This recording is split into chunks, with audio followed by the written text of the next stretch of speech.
Praise the lord. ఈ దినము కొరకు సిద్ధపరచబడిన దేవుని వాక్యము నిర్గమాకాండము 4వ అధ్యాయము 12వ వచనం.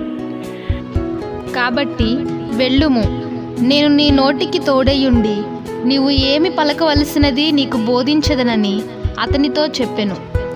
Now go, I will help you speak and will teach you what to say. ప్రభునందు ప్రియులారా, ముందుగా మీకు హృదయపూర్వక వందనములు తెలియచేస్తూ ఉన్నాను.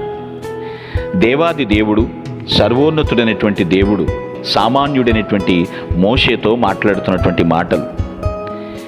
నేను నోటి మాంద్యము గలవాడను, నాకు సరిగా మాటలు రావు, నేనంత వాక్చాతుర్యము కలిగిన వాడను కాను అని ఒక సాకు చెప్పినట్లుగా మీరు గ్రహిస్తున్నప్పటికీ కూడా దేవుడు వెంటనే ఆ ప్రాబ్లంని సాల్వ్ చేస్తూ మాట్లాడుతున్నాడు. నీ వెళ్ళు, నేను నీ నోటికి తోడుగా ఉంటా. నోటికి తోడేంటండి?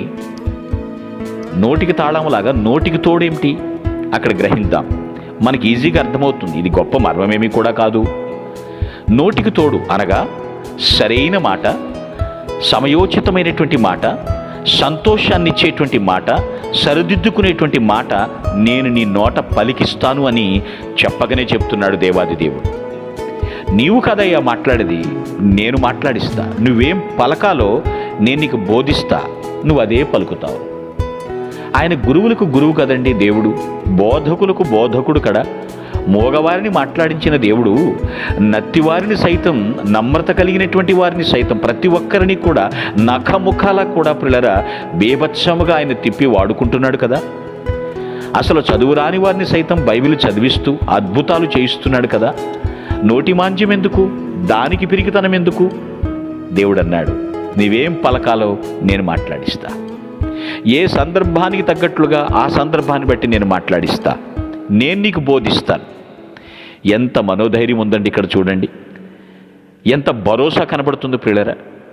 కొన్నిసార్లు అనుకుంటారు, నేను హైయర్ అథారిటీస్ ముందు ఎలా మాట్లాడాలి, ఎలా బిహేవ్ చేయాలి, ప్రత్యుత్తరం ఎలా ఇవ్వాలి, నేను దానికి నా దగ్గర ఆన్సర్ లేదే. నో, నీవు సత్క్రియ చేస్తూ వాక్యానుసారంగా జీవిస్తే నీకు మాటలు రావని నువ్వు అనొద్దు.